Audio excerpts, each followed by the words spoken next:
하나님 말씀 함께 보겠습니다. 마태복음 5장 33에서 37절 말씀입니다. 신약성경 7페이지에 있는 마태복음 5장 33에서 37절 말씀입니다.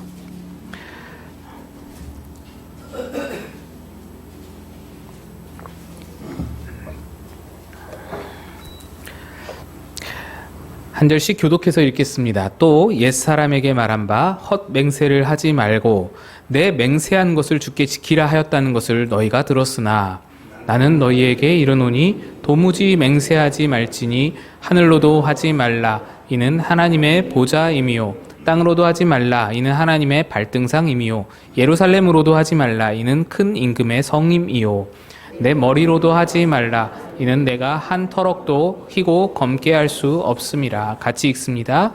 오직 너희 말은 옳다 옳다 아니라 아니라 하라. 이에서 지나는 것은 악으로부터 나느니라. 아멘. 기도하겠습니다. 하나님, 오늘도 우리의 부족함과 연약한 모습 그대로 주의 말씀 앞에 나왔습니다.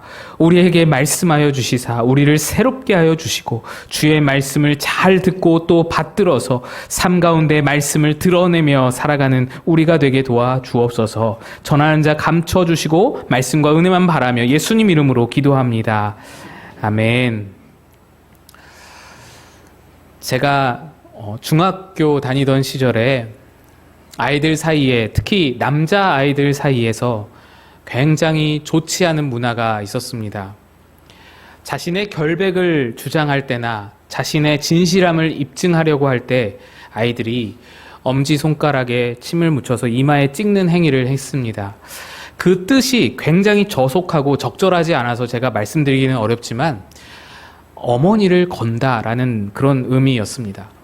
당시에 이 문화가 너무 만연해 있어서 학교에 가면 친구들이 계속 엄지를 이마에 대는 그런 모습을 너무 자주, 너무 쉽게 볼 수 있었던 기억이 있습니다. 하루는 제가 직접 그것을 경험했는데 무슨 일 때문인지 몰라도 친구들 앞에서 제 말이 사실이라는 것을 이렇게 입증해야 할 상황이었습니다. 친구들은 계속해서 저에게 찍어봐 라고 했습니다. 진짜면 찍어봐. 왜? 뭐가 어때서? 뭐 꿀릴 게 있어? 뭐 이런 식으로. 근데 저는 그게 너무 싫었어요.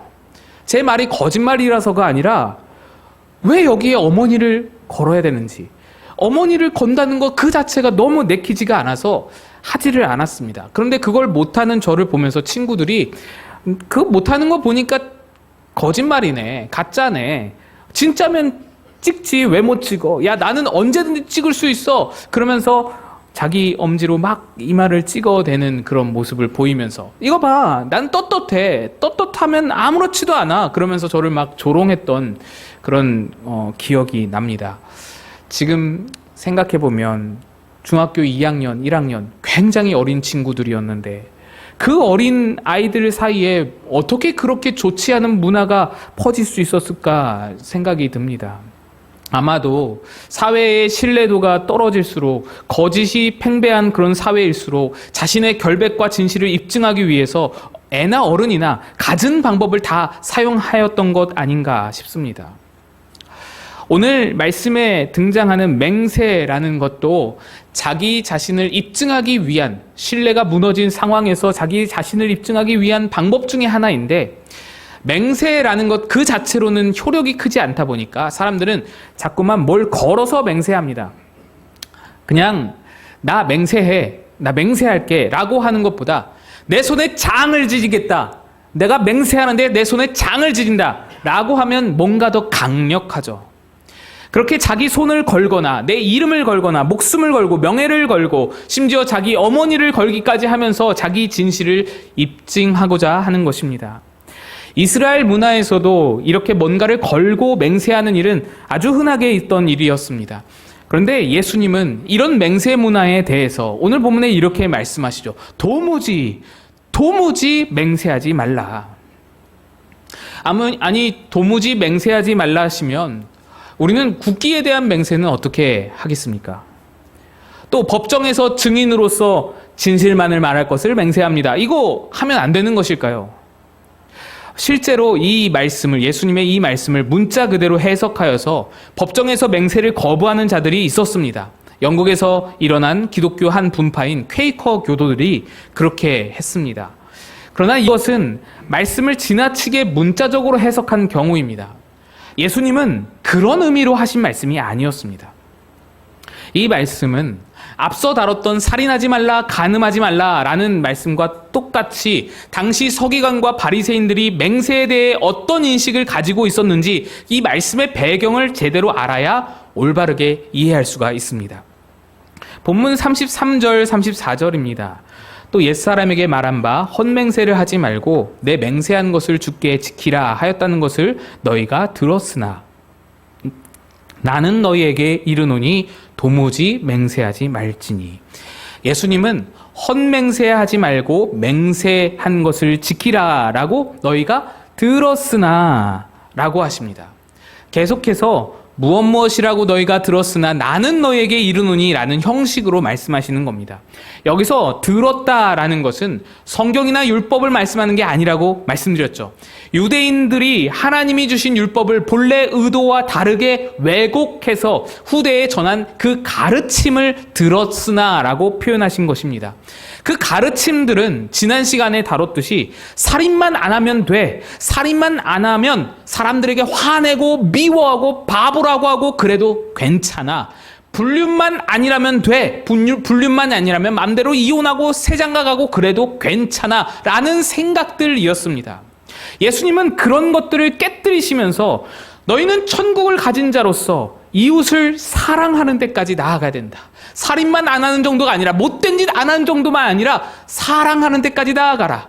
이웃과 가족을 수단으로 여기지 말라라는 것을 말씀하신 것이었습니다. 이는 오늘 본문에서도 마찬가지입니다. 당시 유대인 스승들은 10계명 중에서 3계명과 또 9계명, 내 하나님의 이름을, 여호와의 이름을 망령되게 부르지 말라라는 것과 거짓 증거하지 말라라는 이 두 가지 율법을 가지고 헛맹세하지 말고 맹세한 것을 반드시 지키라라는 가르침을 뽑아내었습니다. 여호와의 이름을 망령되게 부르지 말라라는 것은요, 함부로 하나님의 일을 걸어서 맹세하지 말라는 것으로 당시엔 여겨졌습니다. 그리고 거짓 증거하지 말라라는 것은 재판에서 위증하지 말라라는 말로 이해됐습니다. 그러니까 율법 스승들이 가르친 헛맹세하지 말고 맹세를 반드시 지키라라는 말에는요, 두 가지 조건이 전제되어 있는 것인데, 첫째는 하나님의 이름을 되도록이면 걸지 말아라. 하나님의 이름을 걸고 맹세하지 말아라. 만약에 하나님의 이름을 걸고 맹세했다면 그 맹세는 목숨 걸고 지켜라. 그 맹세는 반드시 지켜야 돼. 하나님의 이름을 망령되게 일컬으면 안 되니까. 그게 율법이니까. 큰일 나니까. 또 둘째는 법정에서 증언할 때라면 그 맹세도, 그때의 맹세도 반드시 지켜야 된다. 왜냐하면 9계명 거짓 증거를 하면 안 되니까. 법정에서 위증하면 안 되니까. 그러니까 헛맹세하지 말고 맹세한 것을 반드시 지키라라는 이 율법 스승들의 가르침도 살인하지 말라, 간음하지 말라, 그때와 완전히 똑같은 것입니다. 살인만 안 하면 돼, 간음만 안 하면 돼와 같이 하나님의 이름을 직접적으로 언급만 안 하면 돼 라는 데 갇혀 있는 거예요. 법정에서 맹세한 것만 지키면 돼, 하나님의 이름을 걸고 맹세한 것만 지키면 돼, 이런 식이 된 겁니다. 그때만 진실하면 율법에 절촉될 일이 없어, 그런 생각이었던 겁니다. 우리가 살아가는 모든 순간에서 진실하기를 원하셔서 그렇게 주신 율법인데, 그들은 단 몇 가지 상황으로 이 모든 율법을 축소시켜버리고 그 외의 상황에서는 좀 편하게 살자, 좀 노임을 받고 살자라는 것이었습니다. 우리가 지켜야 할 도리들을, 우리가 삶의 전반에서 지킬 도리들을 몇 가지 항목으로 축소해서 거기다가 다 가둬놓고는 그것만 지키면 나머지는 내 맘대로 해도 돼, 그러면 나도 천국 갈 수 있어 라는 생각을 했다라는 것입니다. 지금의 우리로 따져보자면 이런 겁니다. 나 주일 잘 지켰으니 6일 동안은 내 맘대로 살아도 돼. 세상 가치관대로, 세상 향락 누리면서 맘대로 멋대로 살아도 괜찮아. 왜? 나 주일 지켰어. 나 주일 지켰거든. 하나님이 명령하신 주일 지켰잖아. 그러면 됐지 뭐. 뭘 더 바래? 이런 거죠. 11조를 잘 지켰으면 나머지 10의 9조는 내 마음대로 써도 되는 거 아니야? 그거 내 돈인데? 내 마음대로, 내 욕심대로, 내가 세상 가치관대로 아무렇게나 써도 괜찮아 라고 하는 생각과 같은 겁니다. 한두 가지의 항목들로 내가 할 도리들을 다 몰아놓고는 그걸로 모든 거룩을, 모든 의로움을, 모든 도리를 다 때우고자 하는 겁니다. 그들은 하나님 이름과 법정만 아니면 돼. 이 가르침에 따라서 하나님의 직접적인 이름만 빼놓고 하나님을 나타내는 온갖 여러 가지 세상의 모든 것들을 다 가져다가 맹세에 남용하기 시작했습니다. 오늘 본문에서 예수님이 말씀하시죠. 맹세하지 말라면서 하늘로도 말라, 땅으로도 말라, 예루살렘으로도 말라. 이 이유가 그것입니다. 그들은 하나님의 이름만 건드리지 않으면, 하나님의 이름만 포함되지 않으면 하나님과 관련된 그 어떤 것도 가져다가 맘대로 걸어도 괜찮다고 생각한 거예요. 게다가 그 맹세가 법정 증언만 아니라면 심지어 어겨도 괜찮다라는 생각을 가지고 있었습니다. 왜 그런가요? 법정의 맹세는 법적 효력을 가지고 있어서 어길 시에 법적인 제재가 들어갑니다. 그러니까 맹세를 어기면 어떤 손해가 있다라는 거예요. 법정에서 증언한 것을 맹세를 어기면. 그런데 개인 간의 한 사적인 맹세는 어겨도 별일이 없다라는 것입니다. 내가 내일까지 줄게. 못 믿어? 내가 하늘에 걸고 맹세할게. 하늘에 걸고 내가 내일까지 줄게. 그런데 내일 안 줬어요. 그러면 어떻게 됩니까? 하늘이 무너지나요? 하늘에 걸고 맹세를 했는데 아무리 걸어다녀도 하늘이 무너지질 않아요. 하늘에서 내게 날벼락이 떨어지질 않는 거예요. 하늘이 나를 저주하지 않는 거예요. 마태복음 23장 16절에 보시면 예수님이 바로 이것을 지적하십니다. 화 있을진저 눈먼 인도자여, 너희가 말하되 누구든지 성전으로 맹세하면 아무 일 없거니와 성전의 금으로 맹세하면 지킬지라. 성전의 금으로 맹세하면 지켜야 되는데 성전 자체로 맹세하면 안 지켜도 된다고 율법 스승들이, 유대인들이 그렇게 말하고 다닌다라는 겁니다. 그렇게 생각을 한다라는 거 예수님이 지적하시는 겁니다. 왜 그런가요? 왜 그거는 지켜도 되고 어떤 건 지켜도 되고 어떤 안 지켜도 괜찮습니까? 성전의 금으로 맹세를 하게 되면 맹세를 어겼을 시에 걸었던 금만큼 자기가 변상해야 되는 거예요. 내 금에 손해가 생기는 거예요. 내 금을 지출해야 되는 거예요. 하지만 성전 자체로 걸었더니 어떻습니까? 약속을 어겼는데도 성전이 무너지질 않아요. 약속을 어기고 성전을 걸어서 맹세했다가 약속을 어기고서 성전에 들어왔어요. 성전에 들어왔는데 나답과 아비후처럼 갑자기 불이 떨어져가지고 막 불타고 죽어버리고, 우시아처럼 성전에서 갑자기 나병균이 옮아서 나병이 발생해가지고 발병해서 그렇게 죽어버리고, 그런 일이 없다라는 거예요. 성전이 내게 아무런 저주도 주지 않는다. 괜찮다라는 거예요. 그래서 성전, 하늘, 땅 이렇게 하나님과 관련되어서 아주 큰 권위를 가지고 있지만 실제적으로 저주가 임하지 않는 것들이 맹세의 도구로 아주 인기가 많았습니다. 진실해야만 하는 때와 상황을 몇 가지로 축소해서 한정지어 놓고 다른 때는, 모든 다른 상황에서는 맹세를 이용해서 마음대로 거짓을 남발하며 살아갔다라는 것입니다. 이러다 보니 사회가 엉망진창이 되었죠. 불신의 사회가 되는 거죠. 맹세가 악용되고 거짓이 남발되며 아무리 맹세해도 신뢰할 수가 없고, 그래서 맹세는 더 이상 신뢰를 위한 보증이 아니라 자기 거짓과 속임수를 그럴듯하게 포장하는 용도가 돼버린 겁니다. 더 이상 그 누구도 어떤 말도 믿을 수가 없는 불신의 사회가 돼버린 것입니다. 예수님은 바로 이런 상황적 배경에서 말씀하셨습니다. 도무지 맹세하지 마라. 맹세 좀 하지 마라.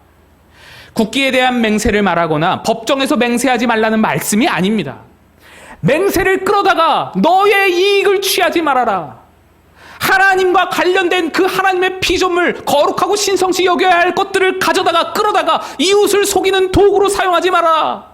너의 안에 있는 거짓을 포장하는 데 쓰지 말아라 라는 말씀입니다. 그러면서 예수님은 결론적으로 이렇게 말씀하시죠. 37절 우리 함께 읽어보겠습니다. 같이 읽습니다. 시작.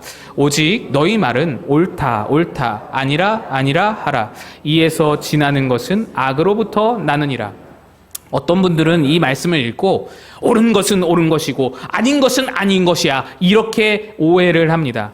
애매모호한 태도를 취하지 말라라고 이 말씀을 이해합니다. 그래서 모든 것을 이분법적으로 나누고 흑백 논리로 대하며 그건 아니야, 아닌 건 아니야, 예수님이 아닌 건 아니라고 했어, 그렇게 직설을 날리는 것으로 예수님의 뜻으로 그것을 받아들입니다. 그런데 본문이 말하는 바는 그런 것이 아닙니다. 우리는 이 말씀이 맹세를 말씀하시면서 거기서 이어지고 있음을 기억해야 합니다. 야고보서 말씀에 좀 더 쉽게 말씀하시는데요. 내 형제들아, 무엇보다도 맹세하지 말지니 하늘로나 땅으로나 아무 다른 것으로도 맹세하지 말고 오직 너희가 그렇다고 생각하는 것은 그렇다 하고 아니라고 생각하는 것은 아니라 하여 정죄받음을 면하라. 그러니까 이 말씀은 네 또는 아니요 라고 하는 우리의 대답, 우리의 말에 뭔가를 더 추가하지 말라는 말씀입니다. 네면 네만 하라는 거예요. 아니면 아니요만 하라는 거예요. 간단한 대답으로 너의 진심을 다 표현하고 거기에 하늘을 끌어다 쓰고 손에 장을 지진다 하고 맹세를 하고 뭘 그렇게 걸고 그러지 말라는 겁니다.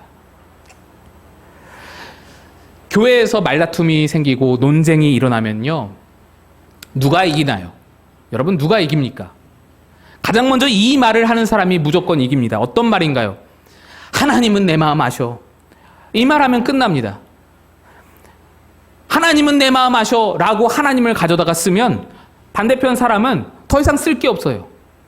하나님은 내 마음 아신다는데 난 목사님이 아셔, 상대가 안 되잖아요.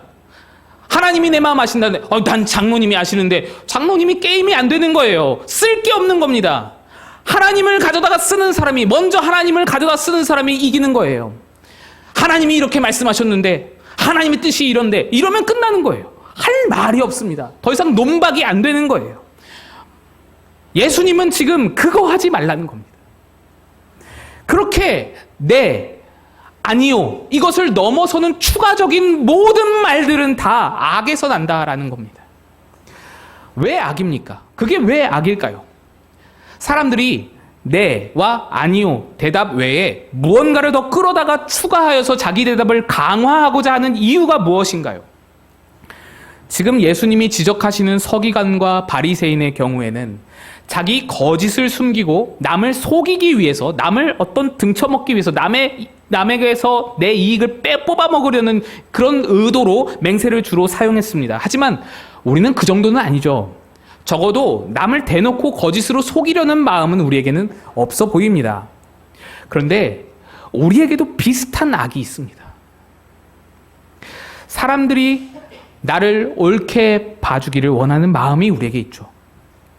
내가 좋은 사람으로 보이기를 원하여서 내 이익을 얻으려는 마음이 있습니다. 내가 어떤 내 안에 혹여나 내 안에 거짓이나 게으름이나 악함이나 이런 죄가 드러날까봐 이것을 포장하고 감추려는 그 마음도 우리 안에 있는 것입니다.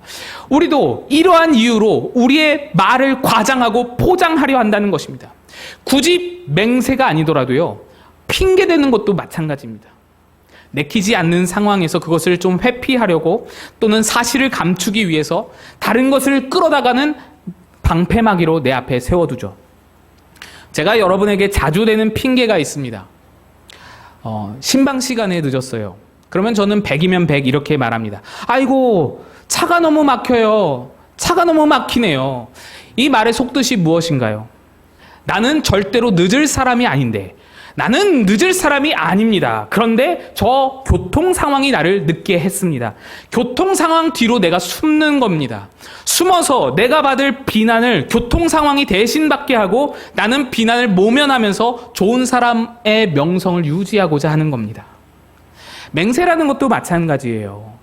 무엇이든 거룩하고 대단한 것을 끌어다가 내 앞에 두고는 이것이 나의 진실을 보장한다 라고 세워두고 나는 그 뒤로 숨는 겁니다.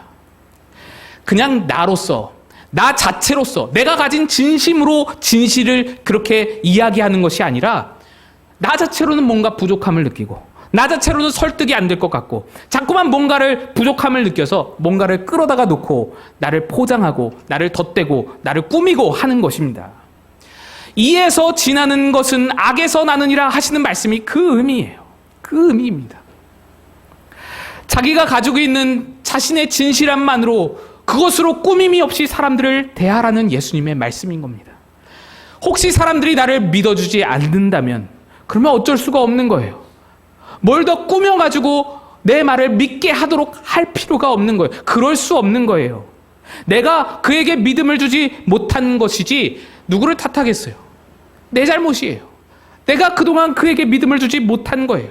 상대가 믿어주지 않는다면 끝까지 끊임없이 나를 포장하지 않고 뭔가의 뒤로 숨지 말고 오직 나의 진실함만으로 사람을 대하면서 사람들이 나 자체로 진실을 인정해 줄 때까지, 나 자체로 진실하다고 받아줄 때까지, 맹세하지 않아도 내 말이라면 믿어줄 때까지 모든 순간 모든 상황에서 진실하라, 진실하라, 계속해서 끊이지 말고 진실하라 라는 말씀이 오늘 본문에 담긴 메시지인 것입니다. 진실함으로 불신을 이겨내라 라는 거예요. 여러분, 누군가에게 그 사람 참 진실하다라고 하면 진실이라는 말의 의미가 무엇입니까? 거기에서 사용된 진실이라는 말, 진실의 한자는 참 진자의 열매 실자를 씁니다. 여기서 특히 열매 실자는 실제적으로 신뢰할 수 있는 어떤 실체를 의미합니다. 그래서 진실함이라는 것은 보이지 않게 내 마음 속에만 있는 것이 절대로 아닙니다. 나는 진실해, 넌 모르지, 난 진실해 라고 말할 수 있는 것이 아닙니다. 진실함은 하나님은 내 마음 아셔 라고 입증될 수 있는 것이 아니에요. 하나님이 내 마음 아셔 라고 그렇게 입증되는 것이 아닙니다. 오랜 시간이 걸리더라도 언젠가는 실체적으로 드러나 보일 수 있는 것이 사람의 진실됨입니다. 끊임없이 진실해야 되는 거예요. 그래서 쉬지 않고 계속해서 진실해야 되는 거예요. 모든 순간 모든 사람에게 꾸준하게 진실하여서 우리의 진실함이 사람들에게 드러나게 해야 하는 것, 그것이 진짜 진실함입니다. 왜 그래야 됩니까? 왜 우리가 우리의 진실함을 사람들에게 보여야 합니까? 왜냐하면 우리는 천국을 가진 자들이기 때문입니다. 에베소서 5장 8, 9절에 이렇게 말씀합니다. 너희가 전에는 어둠이더니 주 안에서 빛이라. 이제는 주 안에서 빛이라. 이제는 너희가 천국을 가졌다는 거예요. 너희가 소금과 빛이라 라는 말씀이에요. 그러니 너희가 천국을 가졌으니 빛의 자녀들처럼 행하라. 빛의 열매는 뭔가요? 빛의 자녀로 행하는 게 뭔가요? 모든 착함과 의로움과 진실함에 있느니라. 천국을 가진 자는 그 천국을 진실함을 통해서 보이라 라는 것입니다. 산상수훈을 시작하면서 말씀드렸던 팔복의 말씀은 자격 없는 자에게 천국을 선물해 주시는 놀라운 은혜의 말씀이었습니다. 천국이 무엇입니까? 천국이 뭐예요, 여러분? 마냥 행복하고 기분 좋고 즐겁고 기쁜 곳이 천국입니까?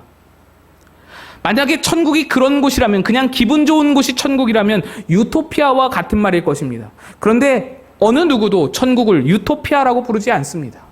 천국은 유토피아가 아니에요. 천국의 정확한 정의는 하나님이 친히 다스리시는 영역입니다. 그래서 천국을 다른 말로 하나님 나라라고 표현하는 것입니다. 예수님은 팔복에서 우리들에게 너에게 천국이 있다, 너희가 천국을 가졌다라고 말씀하셨습니다. 그래서 우리가 천국을 가졌다, 천국이 우리 안에 있다라는 말은 하나님이 우리 안에서 다스리고 계신다라는 뜻입니다. 하나님이 우리 안에 거하신다라는 뜻입니다. 여러분, 우리가 어느 누구를, 어떤 사람을 대할 때이든지 진실해야 하는 이유는 우리가 대하는 존재가 내 앞에서 나와 이야기하는 그 사람 하나가 아니기 때문입니다. 내가 어떤 사람을 마주 대하든지 우리 안에는 하나님이 계세요. 내가 어떤 사람 앞에서 혹시 나를 포장하고 나를 거짓으로 꾸며대면 그 순간에 나는 내 안에 계신 하나님에게도 똑같은 일을 하는 것입니다. 똑같이 하나님에게도 거짓으로 나를 꾸미면서 대화하게 되는 것입니다. 하나님은 내 속을 다 아시는데, 하나님은 이미 내 안에 들어와 계시는데, 하나님이 보시기에는 내가 지금 그 사람 앞에서 꾸미고 포장하는 그 모든 것이 얼마나 가식이고 위선이지 않겠냐라는 말입니다. 내 안에 계신 하나님 앞에 부끄럽지 않기 위해서라도 우리는 진실해야 한다는 것입니다. 거짓 없는 삶을 살아야 된다는 것. 사람들 앞에 부끄러울 것이 있으면, 부끄러워서 말하지 못할 일이 있으면 아예 하지를 말아야 된다는 겁니다. 또한 천국을 가졌다는 것은 이 세상 그 어떤 것으로도 만족되지 못하던 내 마음이 만족함을 누린다는 뜻입니다. 사람마다 모두 다 마음에는 뻥 뚫어진 구멍이 하나씩 있습니다. 각자 모양이 다른 구멍이죠. 그래서 무슨 일이 생기면, 뭔 일이 있으면, 바람만 불면 가슴이 휑하니 텅 빈 것처럼 느껴져가지고 사람마다 그 나름대로 그 구멍을 좀 채워보려고 각자의 방법으로 그 구멍에 뭔가를 계속 들이붓잖아요. 뭔가를 들이부어야 됩니다. 술을 부어보기도 하고, 돈을 부어보기도 하고, 친구를 부어보기도 하고, 이성을 부어보기도 하고, 어떤 이는 사람들의 인정과 칭찬을 들이부어보기도 하고, 어떤 이는 일 중독에 빠져서 일로서 그 헛헛함을 메워보고자 막 그렇게 들이붓지 않습니까? 그래서 중독에 걸리는 것 아니겠습니까? 그런데도 그 어떤 것도 내 구멍을 채워주지를 못합니다. 잠깐 동안 채우는 듯 하다가도 이내 또다시 뻥 뚫어진 가슴으로 돌아가지 않습니까? 아침에 저녁까지 참 내 마음이 만족하다, 행복하다 느끼고 있었는데 아침에 눈 뜨면 다 사라지는 것이, 먼지와 같이 없어지는 것이, 그것이 내 마음의 구멍이지 않습니까?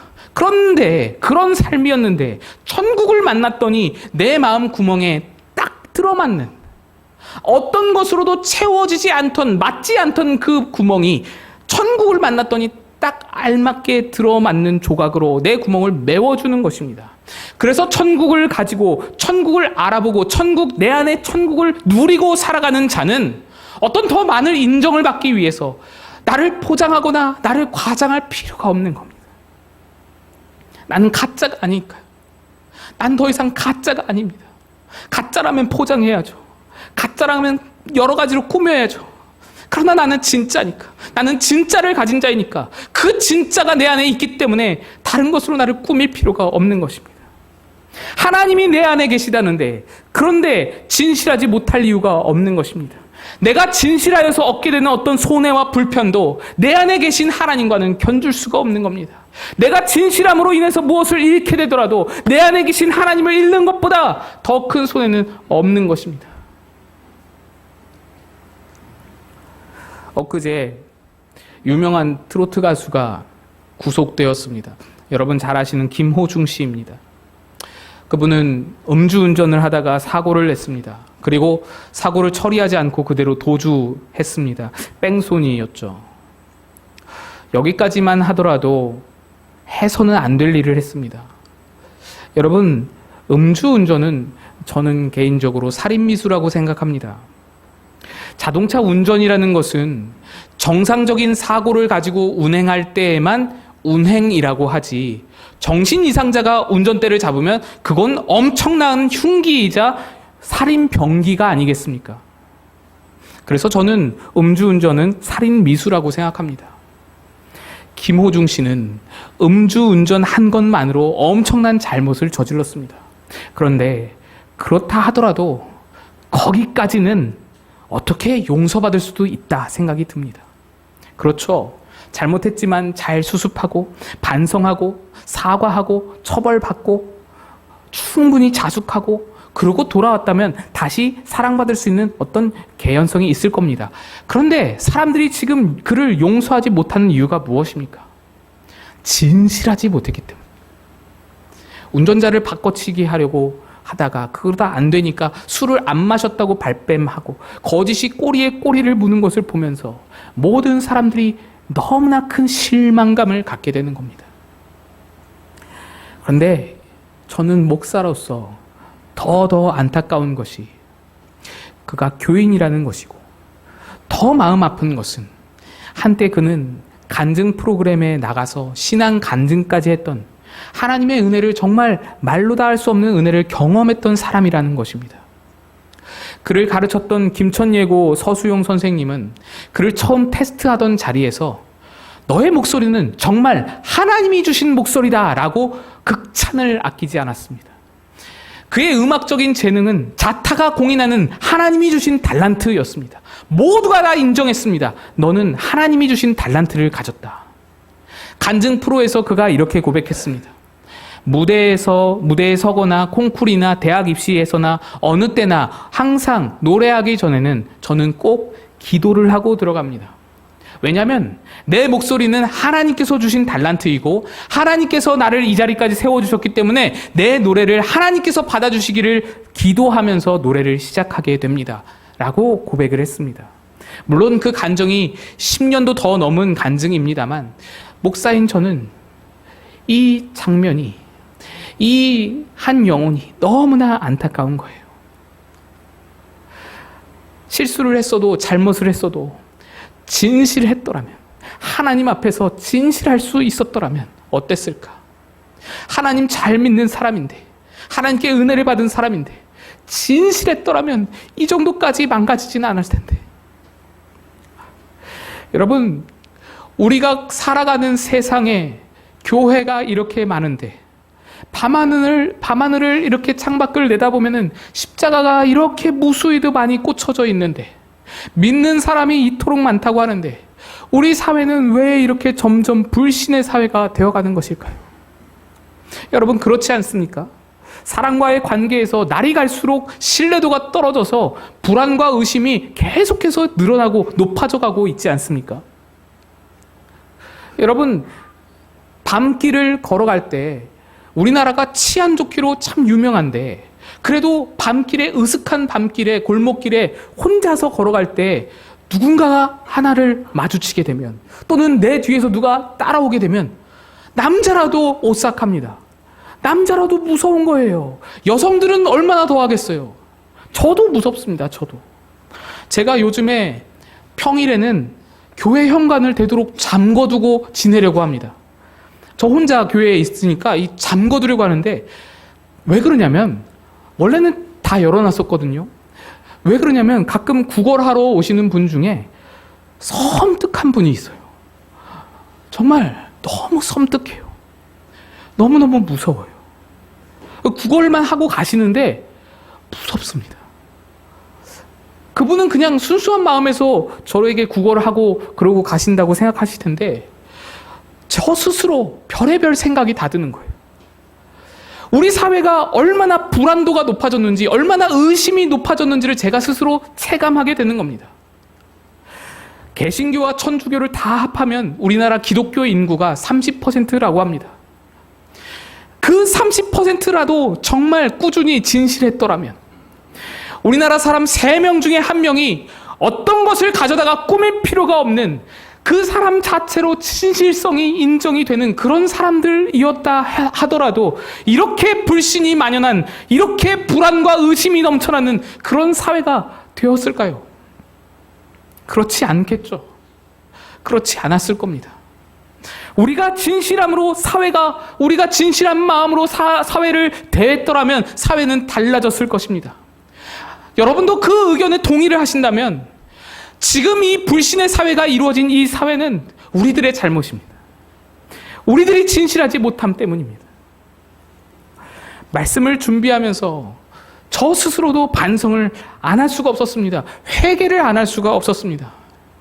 내 머릿속에 생각나는 거짓을 기억나는 대로 다 꺼내서 회개를 하는데 수도 없이 나오는 거예요. 끝도 없이 나오는 거예요.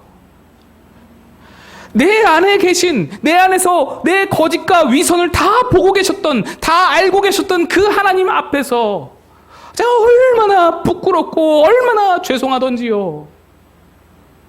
말할 수가 없이 마음이 무너지는 거예요. 하나님이 그것까지도 다 보고 계셨는데 나는 어찌 그러했는가? 나는 어찌 그렇게 거짓을 일삼았는가? 여러분, 하나님은 불신으로 무너진 지금 이 사회를 우리에게 맡겨주셨습니다. 불신의 사회라고 나도 따라서 거짓으로 살아가자, 내 이익 챙기기 위해서 나도 따라서 이기적으로 불신으로 거짓으로 살아가자라고 할 수가 없는 것입니다. 우리는 그럴수록, 세상이 더 깜깜할수록 하나님의 뜻을 바로 알고 진실을 함으로 이 사회의 빛을, 아주 작지만 한 줄기 빛을 비춰야 하는 것이 우리의 사명인 것입니다. 제가 오늘 마지막 찬양으로 아주 짧은 찬양을 한 곡 골랐습니다. 여러분 이 찬양을 아실지 모르겠는데요. 제가 한번 불러드릴 테니까 한번 기억해 보셨으면 좋겠습니다.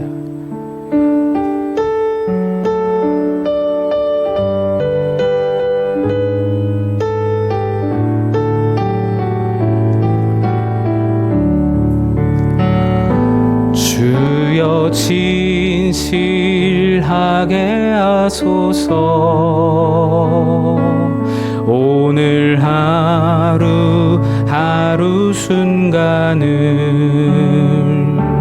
주가 주신 힘으로 승리하기 원하네. 주여 나를 진실하게 하소서. 이런 아주 짧은 찬양입니다. 그런데 이 찬양 짧지만 아주 명료하고 확실한 한 가지 메시지를 담고 있습니다. 제가 이 찬양 어제 부르면서 너무 은혜를 많이 받았어요. 주여 진실하게 하소서. 여러분, 세상이 어떠하든지 우리들만이라도 작은 빛이라도 진실의 빛을 비추면서 살아갔으면 좋겠습니다. 내 안에 하나님이 나와 함께 계시니, 나를 보고 계시니, 감찰하고 계시니, 나를 사랑하사 내게 천국 주신 하나님 앞에서 천국을 보이는 자로 진실하게 살아가는 저와 여러분이 다 되시기를 주님의 이름으로 축복드립니다. 우리 찬양하겠습니다. 다 일어나 볼까요? 우리 가슴에 손을 얹고 우리 짧은 찬양이지만 진심을 담아서 찬양했으면 좋겠습니다. 주여 진실하게 하소서. 주여 진실하게 하소서. 오늘 하루 하루 순간을 주가 주신 힘으로 승리하길 원하네. 주여 나를 진실하게 하소서. 다시 한번 주여 나를 진실하게 하소서. 주여 진실하게 하소서. 오늘 하루 다가오는 모든 순간 모든 상황에서 주가 주신 힘으로 승리하기 원하네. 주여 나를 진실하게 하소서.